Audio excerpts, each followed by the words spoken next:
जय कांग्रेस साथियों।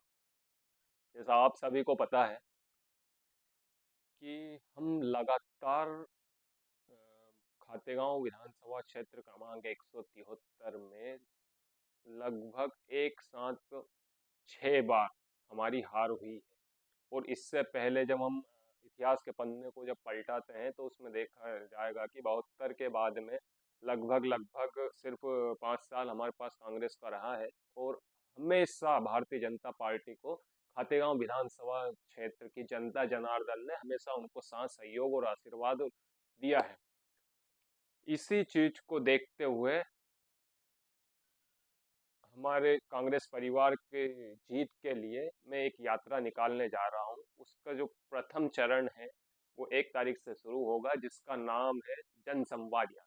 इस यात्रा का मुख्य उद्देश्य यह है कि किस प्रकार से हम हार रहे हैं, इसके कारण पे चिंतन करने की आवश्यकता आज हमको, और जमीन पर उतर कर, जैसे हम देख आए दिन हम देखते हैं कि हम पे आरोप लगते हैं कि आप विपक्ष की भूमिका सही नहीं निभा पाते हो, हम पर आरोप लगते हैं कि आप लोगों के बीच में नहीं जाते हो। जब चुनाव प्रक्रिया चालू होती है उसके 1 या साल पहले आप लोगों के बीच में जाते हो।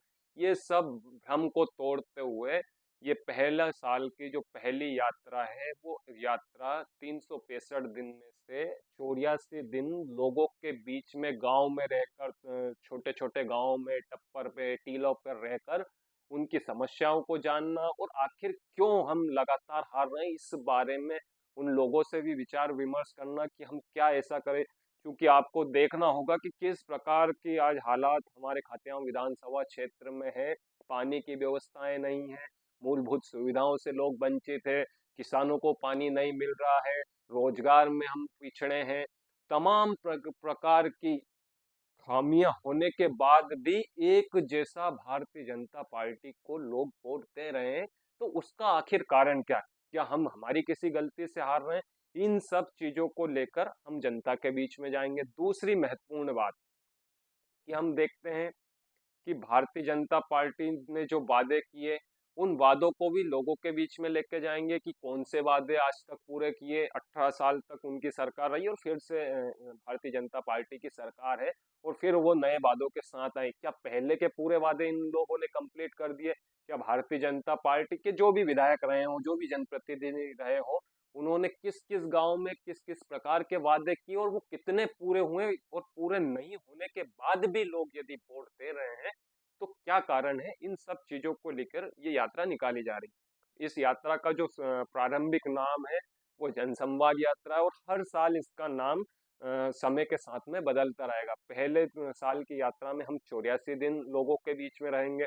दूसरे साल की यात्रा में हम 168 दिन लोगों के बीच में ही रहेंगे। मतलब उनके यहाँ पर रहना, खाना, सोना, जिस प्रकार से मैं इस घर से निकलकर, मेरे पूरी विधानसभा मेरा घर है और उस घर में जाने का काम यूथ कांग्रेस के माध्यम से और भारत यात्री होने के नाते मैं करने जा रहा हूँ। फिर तीसरी जो साल की जो यात्रा रहेगी उसमें 250 दिन में आम लोगों के बीच में रहने का काम करूंगा, उनके बीच में ही समझने का काम करूंगा, और वो भी अलग अलग माध्यमों से।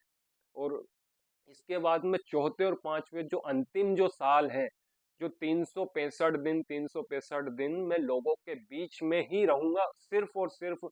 क्योंकि मैं शनिवार, आप सभी लोगों को पता है कि मैं शनिवार में मौन व्रत, मेरा 24 घंटे का मौन व्रत होता है। तो केवल इन पूरी यात्राओं में शनिवार का दिन ऐसा रहेगा, उस दिन या तो मैं लोगों के बीच में रहूंगा या फिर किसी अन्य जगह, या जो मेरा जन्म का स्थान है, जो जन्म का गांव है, वहां पर रहूंगा। क्योंकि जब मैं कहता हूँ कि ये विधानसभा मेरा परिवार है, तो ये कहना कहीं से भी औचित्य नहीं कि जियागांव ही अब मेरा घर है। पूरी विधानसभा का एक एक घर का बेटा बनकर आप लोगों के बीच में आऊंगा, किसी का भाई बनकर आप लोगों के बीच में आऊंगा, किसी का दोस्त बनकर आप लोगों के बीच में आऊंगा। निरंतरता के साथ में आपके हक, अधिकार, समस्याओं और किस प्रकार से उसका निराकरण कर सके, इन सब चीजों को लेकर मैं इस घर को छोड़कर मेरे इतने बड़े घर में आने का प्रयास अवश्य करूंगा।